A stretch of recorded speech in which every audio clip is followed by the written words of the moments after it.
Vamos agora começar a introdução ao estudo de ondas, tá? A gente só vai ver aqui algumas características iniciais, porque daqui em diante a gente vai ter algumas conversas acerca de ondas, e se a gente não tem essa parte inicial, simplesmente vocês não vão entender nada daqui em diante, tá?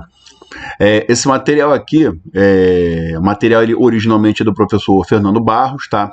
Eu peguei, fiz algumas adaptações, chamemos assim, adaptações apenas, porque o material é do professor Fernando, e estou colocando aqui um vídeo adaptativo, explicativo, para a terceira série, já colocando aqui algumas características da inclusão, como, por exemplo, descrição de imagens e coisas de ordem didática que não convém ficar mencionando aqui no momento, tá?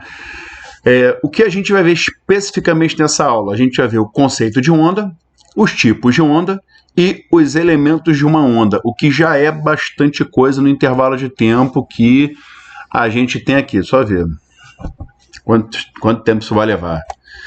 Vamos lá. Primeira coisa que vocês têm que ter em mente, o conceito de onda. Tá? As ondas se originam em perturbações que se propagam no espaço, sem o transporte de matéria. Que fique claro que essa questão do sem transportar matéria é muito importante, porque, por exemplo, você pega uma pedra e joga, beleza, você tem ali uma energia associada, uma energia de movimento, uma energia cinética. Agora, você tem uma pedra indo junto, então você tem o transporte de energia, mas você tem o transporte de matéria. Quando você sobe uma escada, você está gastando energia. Você tem matéria indo junto. Agora, no caso de uma onda, não. Você pode ter até as partículas se movimentando, mas as partículas, após a passagem da onda, essas partículas permaneceram exatamente no mesmo lugar onde estavam antes da onda passar. E isso é o que define uma onda, é o transporte de energia, porém, sem o transporte de matéria. Temos aqui uma animaçãozinha, tá? Do PET colorável, onde você pode produzir sua própria onda, para quem gosta de tecnologia. Eu, por exemplo, sou um ser analítico.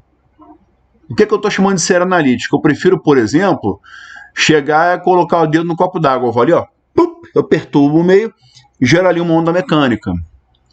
Ou eu prefiro pensar que, por exemplo, como a gente já viu em aulas anteriores, eu estou aqui nesse momento, eu estou emitindo infravermelho, eu e todo mundo que está aqui à minha volta, tá?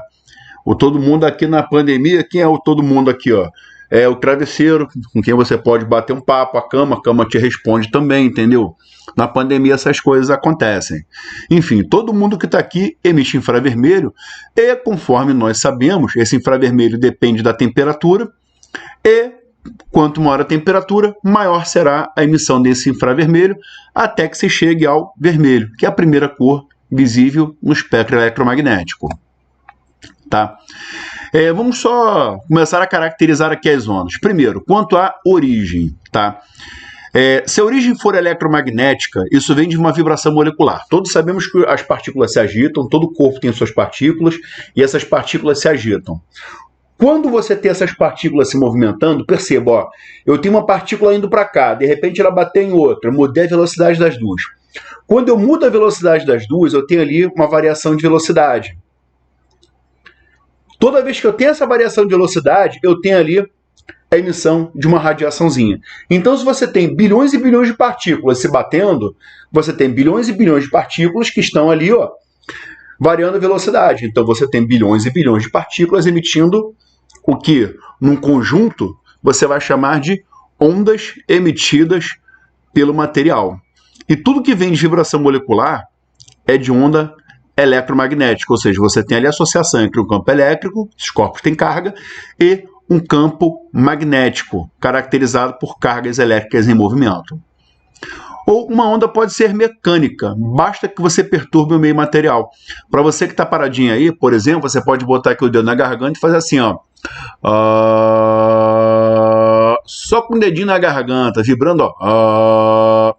Você vai perceber, você tem lá suas cordas vocais vibrando, elas estão colidindo com partículas de ar e a partir daí eu tenho emissão da onda sonora. Agora, se eu faço assim, ó,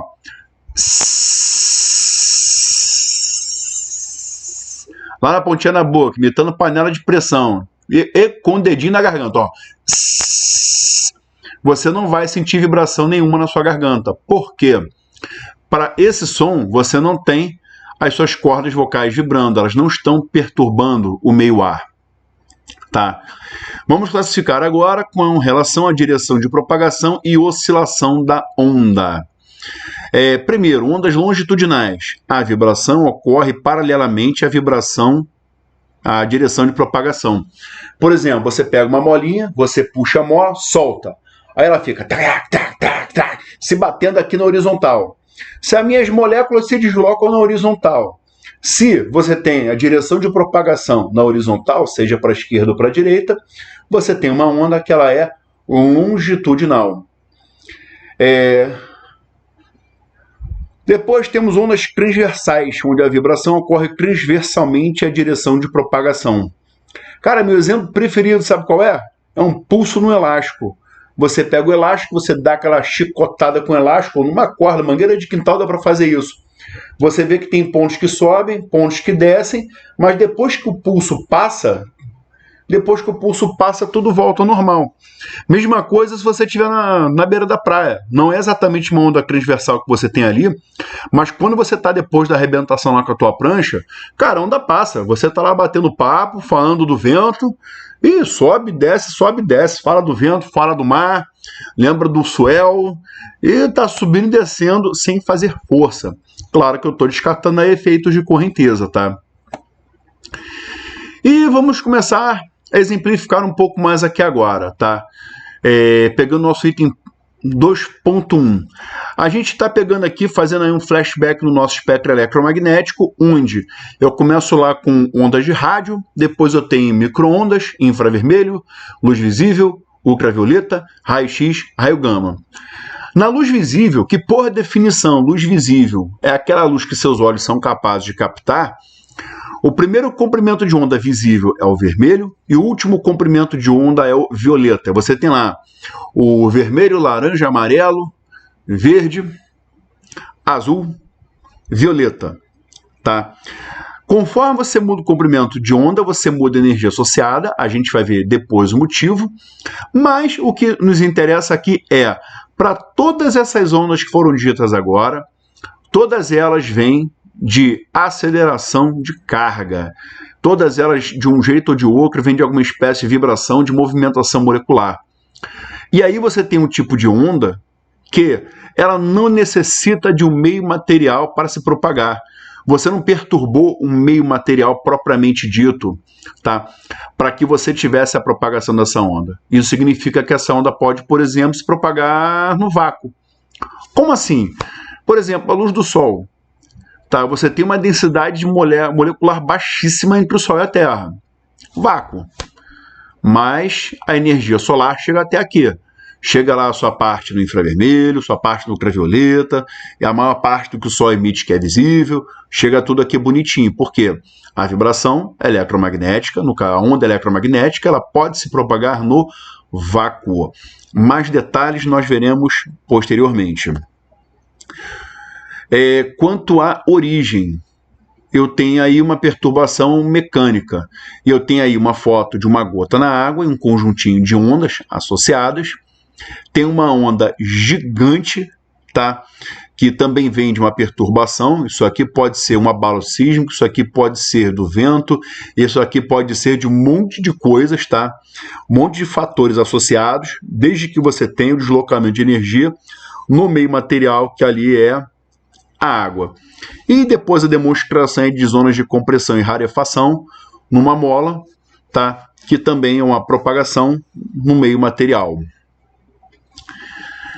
Quanto à relação entre direção de propagação e oscilação da onda, ainda pegando a questão das longitudinais, tá? A vibração ocorrendo paralelamente ao meio de propagação, ela pode ser exemplificada, por exemplo, por uma caixinha de som. Lá no teatro da escola mesmo, não sei. Não, vocês não vão lembrar disso. Vocês não estavam vocês deviam estar lá no início do fundamental na época. A gente pegando algumas turmas de música, por exemplo, colocando lá no anfiteatro, colocávamos 2 fontes sonoras e a gente pedia para a molecada ficar andando pelo teatro. E era até engraçado, que aí você tá aqui, ó, tá um som altão. Você chega um pouquinho só para frente, aí tá silêncio. Chega para trás, som alto, chega para frente, silêncio. chega para o lado, está moderado, aí vai para o outro, volta para o silêncio, mais um pouquinho o som está alto. E aí você tinha ali um conjunto de zonas de interferência construtiva e destrutiva, que nós somente vamos relacionar no futuro se a gente considerar aí o comprimento de onda, a frequência da onda, a zona de rarefação, a zona de compressão, que são características das ondas longitudinais. Pegando aqui agora o exemplo, lindo, lindo, como eu disse para vocês, eu adoro esse exemplo aqui, é a questão, você tem aí um surf, e você tem uma rapaziada que está indo para trás da arrebentação. Essa rapaziada que está indo para trás da arrebentação quer fazer o quê? Descansar enquanto espera a onda da série. Como assim a onda da série? Você, às vezes, você está lá no mar, aqui no Rio de Janeiro pelo menos, você está lá sentadinho, está lá sentado na prancha, pá, aquela água parada, quase dando dengue, e aí de repente você tem uma série de ondas. A série depende do dia, pode vir com série de 3 ondas, 5 ondas, 7 ondas, depende, repito, depende da série, depende do dia, depende de uma série de fatores. Você pode ter uma ondinha pequena ou outra, tá? Entre uma série e outra, mas o que o povo do surf quer? Esperar a série. Por que uma onda quebra? Qual é a diferença entre estar depois da arrebentação ou antes da arrebentação? O que faz a onda quebrar, e é um dos principais fatores que vão diferenciar aqui para a gente essa onda do mar de uma onda transversal. A gente vai discutir ainda na próxima aula ou na outra. Confesso que não estou lembrando aqui a sequência exata no momento. Vamos analisar aqui, para a gente encerrar, os elementos de uma onda. Tá? Mais especificamente uma onda transversal. Eu tenho aí amplitude, comprimento de onda, frequência, período, relação entre frequência e período e velocidade v. Tá? Eu estou pegando aqui agora um gráfico onde eu tenho uma onda, onde você pode pegar amplitude a partir do ponto de repouso, ou seja, onde essas moléculas estavam antes da onda passar. Você vai pegar a sua amplitude pela diferença dali, desse ponto de repouso, para cima. Tá? E essa amplitude, obviamente, ela vai estar associada à deformação do meio. E a deformação do meio, por sua vez, ela vai estar associada ainda à quantidade de energia transportada nesse meio. Tá? É uma coisa muitíssimo importante você associar amplitude com energia. Comprimento de onda. Comprimento de onda, você pode definir da seguinte forma. A sua onda começou num dado ponto. Ah, que ponto é esse? É o ponto que tu vai escolher aí. Pensou? Então, quando o movimento começar a se repetir, você está começando uma próxima onda. Ah, comecei a próxima onda, tá. A nível didático, a gente simplifica isso, para quem não tem ainda o olho treinado, tá? A fazer o seguinte, você observa a distância entre 2 cristas consecutivas ou 2 vales consecutivos. Por que isso é didático? Porque você está no ponto mais alto, desceu, voltou para o ponto mais alto. Se você está no ponto mais alto, obviamente agora você desce de novo. Então, nessa oscilação, você sabe que você estava no máximo e voltou para o máximo. Ou seja, você tem aí um comprimento de onda. Ah, qual é melhor? É o método que você preferir. Eu não vou nem dizer qual é o meu preferido, mas foi exatamente aquele que meu professor disse quando eu estava na escola aprendendo isso. Temos agora aí os exercícios, tá? A gente faz a leitura à parte depois dos exercícios. É um exercício de fixação, é simples, mas é super importante. E a frequência F. Cara, a frequência você pode definir da seguinte forma. Você tem que se perguntar: quantas vezes um determinado fenômeno ocorre em uma unidade de tempo? Aí você se pergunta, uma unidade de tempo? O que é uma unidade de tempo, meu filho? Pode ser um segundo, pode ser um minuto, pode ser uma hora, pode ser uma unidade que tu inventou da tua cabeça. Se for no sistema internacional, você vai estar falando do segundo. Tá? Se você tem, por exemplo, 2 oscilações por segundo, no sistema internacional, você tem 2 oscilações por segundo ou simplesmente 2 Hz. Ah, que legal! E se eu quiser passar isso aí, por exemplo, para fenômenos, para a mesma coisa, só que por minuto? Ué, se um dado fenômeno acontece 2 vezes um segundo, ele acontece 120 vezes em 60 segundos. Basta que você multiplique por 60. Não tem mistério. O período, ele é o inverso da frequência. O período ele vai definir para você qual é o intervalo de tempo necessário para que o fenômeno ocorra uma vez. Ou seja, no caso da translação da Terra, a gente está aqui com um período aproximado de 365 dias. Tá? Na verdade, não é nem 365 dias, é 365, que não era 25, não, acho que é 365,2422 dias.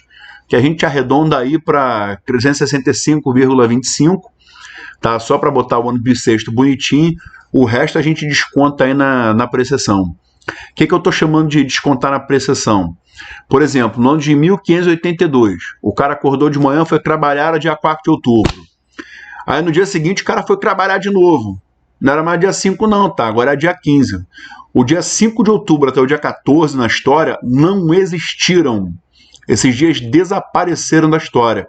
Foi quando começou o calendário gregoriano e foi justamente por essa diferença entre o vírgula 25 e o vírgula 2422 que isso aconteceu. Mas isso aí deixa lá para o grupo de astronomia. Rotação da Terra, também por aproximação 24 horas, pegando a questão do dia solar, tá, e não do dia sideral. Volta completa do ponteiro das horas. Tive uma ajustadinha, tá? 12 horas. Ponteiro dos minutos, 1 hora. Volta completa do ponteiro dos segundos, 1 minuto. Temos aí a relação matemática entre período e frequência. Frequência é 1 sobre t e o período t é igual a 1 sobre a frequência. Tá? Sem mistério. Exercício a gente lê depois com calma. Foi relação de entre velocidade, frequência e período, que é para a gente encerrar logo aqui a aula de hoje. Velocidade média. Por definição, deslocamento sobre o tempo. Ah, que legal.